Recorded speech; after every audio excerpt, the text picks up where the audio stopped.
Yes, this is Marketplace Media, an online platform that engages, equips, and encourages believers to say inawezekana. Somebody say, don't raise your voice, improve your argument. This is Desmond Tutu. Today, I would want us to discuss what we call persuasion.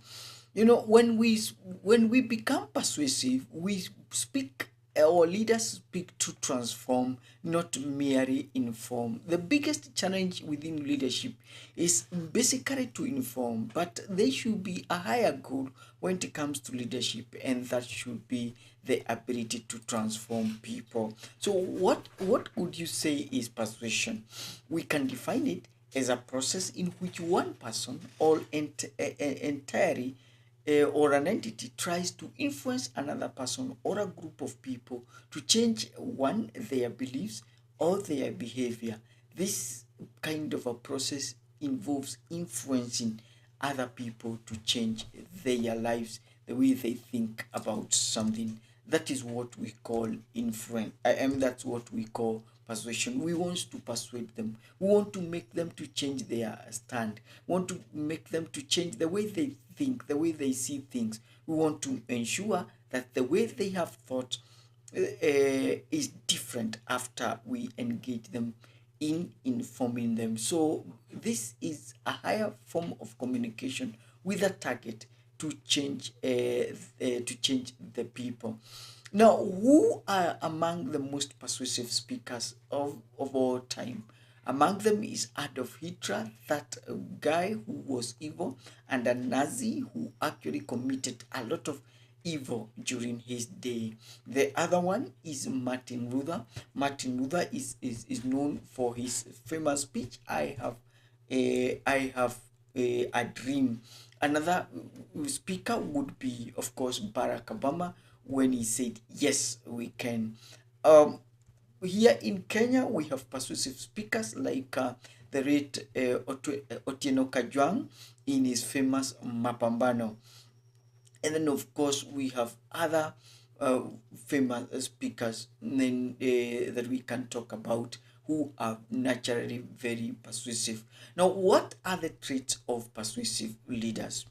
What are the traits of persuasive leaders? An excellent article done by Dave Cole with the title Five Key Traits of Persuasive Leaders. He raised the following. Number one is that persuasive leaders are sincere, they are genuine, they are basically honest, they are real, they are comfortable in their skins. You know, for them, the reason why they engage in any interaction is basically to build trust, to build credibility. Number two, they are attentive. This is more than simply participating, it is being an active listener. They aim to answer the following question: what do you want?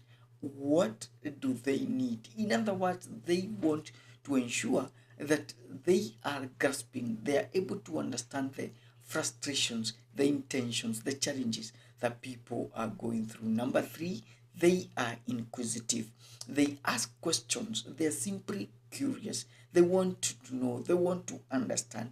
No wonder they ask open-ended questions.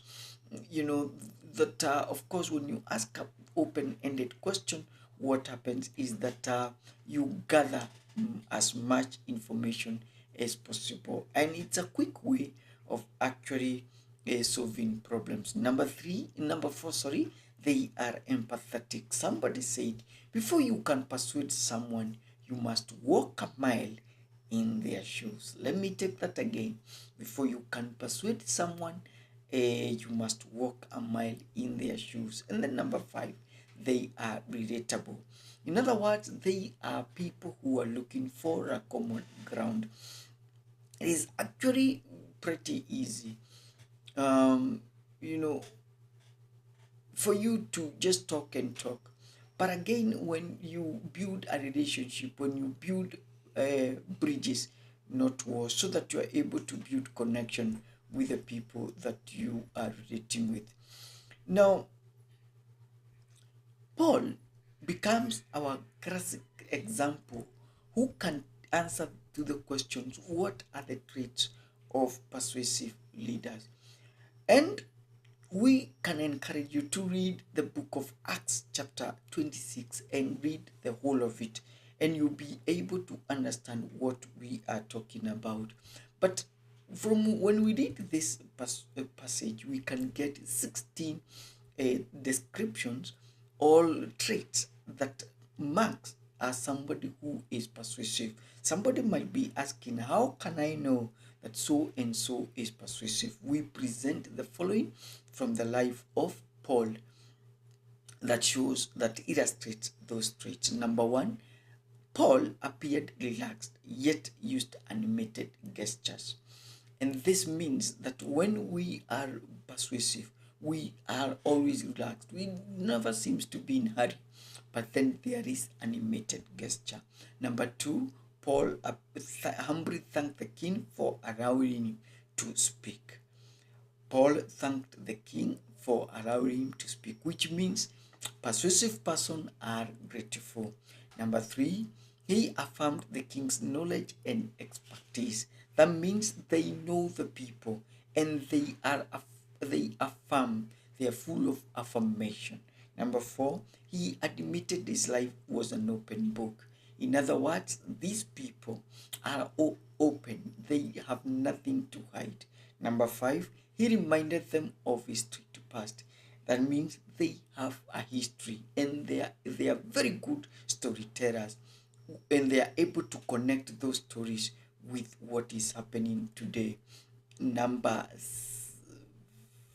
six, he identified their opposition to the life he now embraced. In other words, they are empathetic. They are able to put themselves in the lives of others.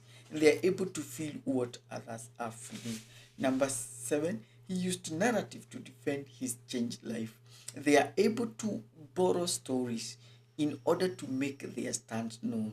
So their stands are actually backed by a story. Number eight, he described his motive as pure and constructive.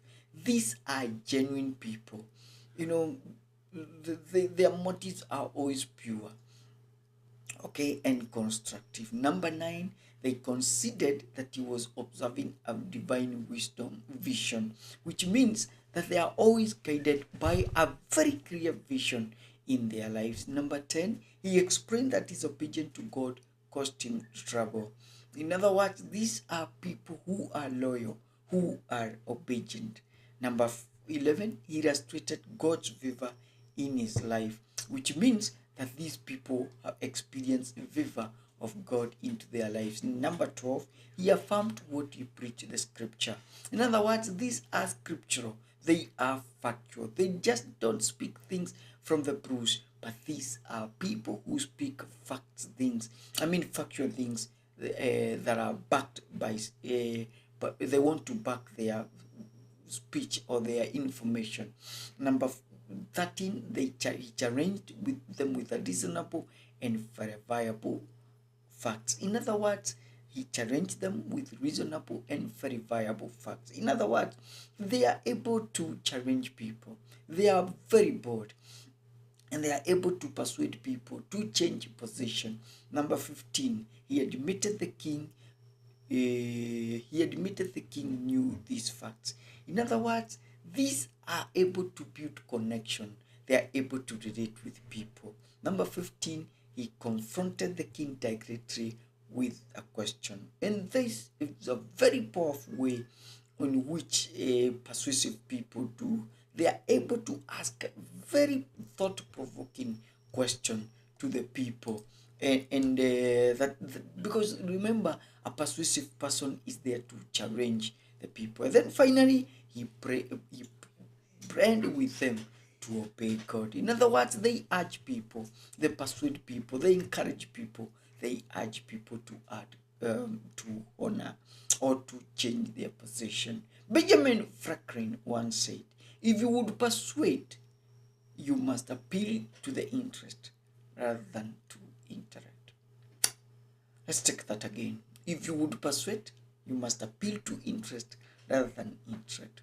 Persuasion is not more of intellect. is more of interest. You need to speak from people's interest. If you look at the smart politicians, especially during the last elections, what actually made President Ruto to win, it had everything to do with interest.